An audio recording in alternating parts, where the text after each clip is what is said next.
ചാണക്യന്റെ അഭിപ്രായത്തിൽ ഓരോ വ്യക്തിക്കും ജീവിതത്തിൽ വിജയിക്കാൻ സഹായിക്കുന്ന ചില ഗുണങ്ങൾ ഉണ്ടായിരിക്കണം.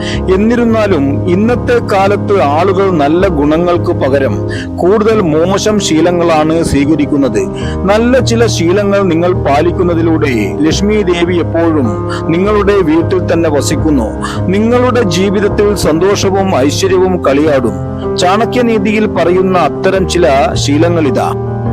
ചാണക്യന്റെ അഭിപ്രായത്തിൽ ആളുകൾ എപ്പോഴും ഭക്ഷണത്തെ ബഹുമാനിക്കണം.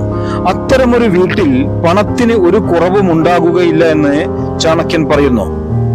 ചാണക്യൻ പറയുന്നതനുസരിച്ച് ഏറ്റവും പ്രയാസകരമായ സാഹചര്യങ്ങളിൽ പോലും ഭാര്യ ഭർത്താക്കന്മാർ പരസ്പരം സ്നേഹത്തോടെയും ബഹുമാനത്തോടെയും ജീവിക്കുന്ന കുടുംബത്തിൽ എപ്പോഴും ഐശ്വര്യമുണ്ടാകും. ആ വീട്ടിൽ എപ്പോഴും സന്തോഷവും സമാധാനവും സമൃദ്ധിയും ഉണ്ടാകും. അത്തരം സ്ഥലങ്ങളിൽ ലക്ഷ്മി ദേവി എക്കാലവും നിലകൊള്ളുന്നു. എന്നാൽ ഭാര്യ ഭർത്താക്കന്മാർ പരസ്പരം ബഹുമാനിക്കാത്ത, എപ്പോഴും വഴക്കുകൾ ഉണ്ടാക്കുന്ന വീട്ടിൽ സമ്പത്തിന്റെ ദേവത ഒരിക്കലും വസിക്കില്ല എന്ന് ചാണക്യൻ പറയുന്നു. കലയെ ബഹുമാനിക്കുന്നവരുടെ വീട്ടിൽ സമ്പത്തിന്റെ ദേവത കുടികൊള്ളുന്നുവെന്ന് ചാണക്യൻ തന്റെ നീതിശാസ്ത്രത്തിൽ പറഞ്ഞിട്ടുണ്ട്. നിങ്ങളുടെ കുടുംബത്തിലും ആർക്കെങ്കിലും സംഗീതം, നൃത്തം അല്ലെങ്കിൽ ഏതെങ്കിലും ക്രിയേറ്റീവ് ജോലിയിൽ താല്പര്യമുണ്ടെങ്കിൽ അവരെ അതിൽ പ്രോത്സാഹിപ്പിക്കുക. ലക്ഷ്മി ദേവിയുടെ അനുഗ്രഹത്താൽ ഒരിക്കലും കുടുംബാംഗങ്ങൾക്ക് പണത്തിനൊരു കുറവും ഉണ്ടാകില്ല എന്ന് ആചാര്യ ചാണക്യൻ പറയുന്നു. ആചാര്യ ചാണക്യന്റെ അഭിപ്രായത്തിൽ എപ്പോഴും വഴക്കിന്റെ അന്തരീക്ഷമുള്ള ഒരു വീട്ടിൽ ലക്ഷ്മി ദേവി ഒരിക്കലും താമസിക്കില്ല. അത്തരമൊരു സാഹചര്യത്തിൽ നിങ്ങളുടെ വീട്ടിൽ ലക്ഷ്മി ദേവി വസിക്കണമെങ്കിൽ ഇതിനായി നിങ്ങൾ വീടിന്റെ അന്തരീക്ഷം മെച്ചപ്പെടുത്തണമെന്ന് ചാണക്യൻ പറയുന്നു. ഒട്ടും ശുചിത്വം പാലിക്കാത്തവരുടെയും നല്ല വസ്ത്രം ധരിക്കാത്തവരുടെയും വീടുകളിൽ ലക്ഷ്മി ദേവി താമസിക്കാറില്ല.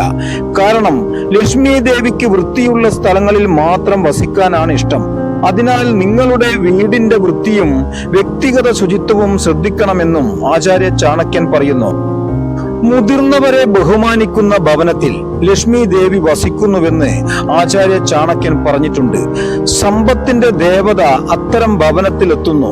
അത്തരം കുടുംബത്തിനൊരിക്കലും പണത്തിന്റെ ക്ഷാമം നേരിടേണ്ടി വരില്ല എന്നും ആചാര്യ ചാണക്യൻ ചാണക്യനീതിയിലൂടെ പറയുന്നു. അറിവുള്ളവർ എപ്പോഴും ബഹുമാനിക്കപ്പെടുമെന്ന് ചാണക്യൻ തന്റെ നീതിശാസ്ത്രത്തിൽ പറഞ്ഞിട്ടുണ്ട്. അത്തരം ഇടങ്ങളിൽ ലക്ഷ്മി ദേവി എപ്പോഴും കുടികൊള്ളുന്നു. അതിനാൽ ഓരോ വ്യക്തിയും അറിവുള്ള വ്യക്തിയെയും അവന്റെ അറിവിനെയും എപ്പോഴും ബഹുമാനിക്കണം.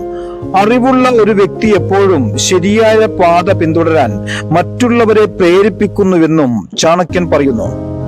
ആവശ്യത്തിലധികം ഭക്ഷണം കഴിക്കുന്നവരുടെ വീട്ടിൽ ലക്ഷ്മി ദേവി വസിക്കാറില്ലെന്ന് ചാണക്യൻ പറയുന്നു. കൂടാതെ സൂര്യോദയത്തിന് മുമ്പ് എഴുന്നേൽക്കാത്തവരുടെയും സൂര്യാസ്തമയത്തിനു ശേഷം ഉറങ്ങുന്നവരുടെയും വീട്ടിൽ ലക്ഷ്മി ദേവി വസിക്കില്ല.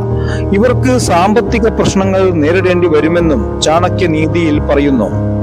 അന്യന്റെ മുതൽ അധാർമികമായ മാർഗങ്ങളിലൂടെ കൈയടക്കാൻ ശ്രമിക്കുമ്പോഴാണ്.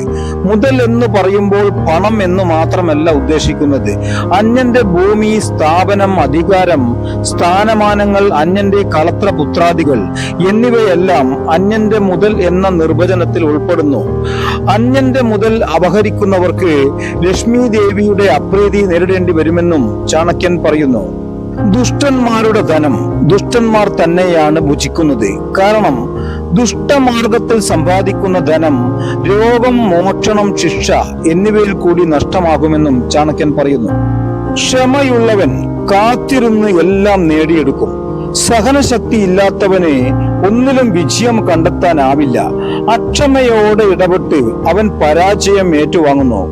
ഒരു കാര്യവും പിന്നെ ചെയ്യാമെന്ന് കരുതി മാറ്റിവെക്കരുത്. അത് അലസന്റെ ലക്ഷണമാണ്. നാളെ ചെയ്യേണ്ടത് ഇന്നു തന്നെ ചെയ്യാൻ ശ്രമിക്കണം. ദുർബലനെ ആശ്രയിച്ചാൽ നമുക്കുള്ള ബലം കൂടി ചോർന്നു പോകും.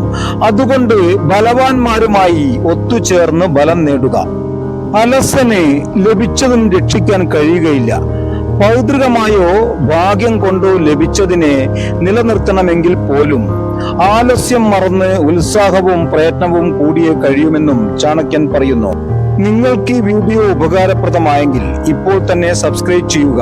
ഇഷ്ടമായെങ്കിൽ ലൈക്കും കമന്റും ഷെയറും ചെയ്യുക. നിങ്ങൾ ഈ വീഡിയോ കണ്ടതിന് വളരെ നന്ദി.